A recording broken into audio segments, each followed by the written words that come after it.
J'ai refait le plus beau voyage de mon enfance à aujourd'hui. On a parti ce matin d'un beau coin de pays qui s'appelle les Basses-Appalaches. Un coin de jardin des Québécois extraordinairement favorable aux rêves, à la détente, à la liberté. Dans le moment, il y a quelques irréductibles qui sont des citoyens, des citoyennes de la région qui sont en grand questionnement d'un immense parc industriel éolien qui va venir s'installer dans le coin, qui a pour projet de s'installer dans le coin. 50 virevents de 450 pieds de haut pour venir nous installer le rythme industriel, la cadence, le respect des clôtures, des barrières, un territoire citoyen qui est devenu un chantier, qui est dans le moment un chantier, un énorme chantier. Donc ce territoire-là, dans le moment, est terrorisé parce que des gens ont refusé de suivre les règles. Il y avait des règles, et les règles étaient dictées par le gouvernement du Québec. Il fallait d'abord qu'il y ait une consultation avec la population pour savoir si la population avait intérêt, j'aime pas le terme, mais je le choisis quand même, pouvait décider des catégories qu'elle acceptait. Et cette consultation-là, bien sûr, n'a jamais eu lieu.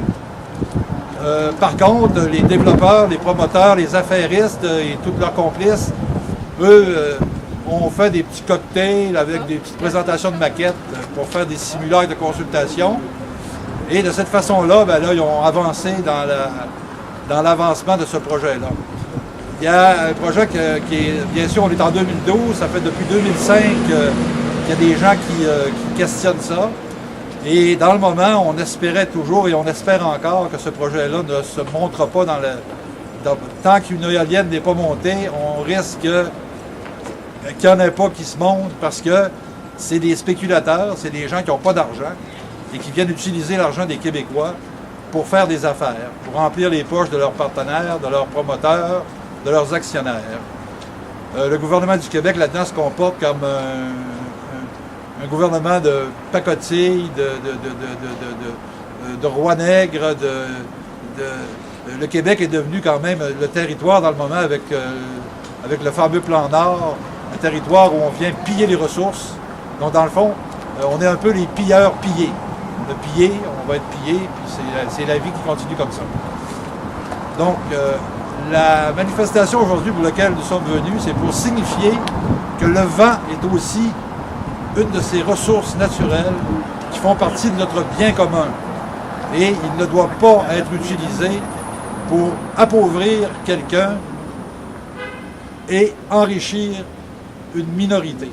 Donc, c'est un peu notre signe qu'on vient dire aujourd'hui, parce que le vent, dans beaucoup de personnes qui sont responsables quand même, là, il y a comme une ambiguïté.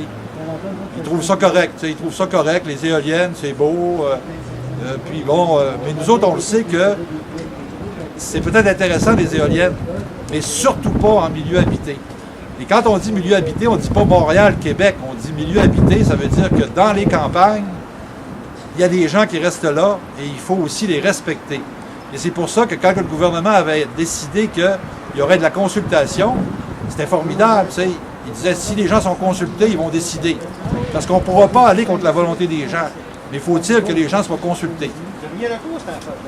Nous venons aujourd'hui avec une affiche qui s'appelle « Vert à tout ». Vert à tout, ça veut dire qu'aujourd'hui, on se sert de cette couleur-là pour vendre n'importe quel projet. Et nous autres, on va rajouter le complémentaire de Vert à tout, ça s'appelle « Citoyen partout ». Merci, Daniel. Yeah. Beau plan séquent. Hey, on peut en avoir une copie. Comme des millions de gens fragiles à des promesses d'élection. Je suis l'énergie qui s'empile d'Ungava à Manicouagan.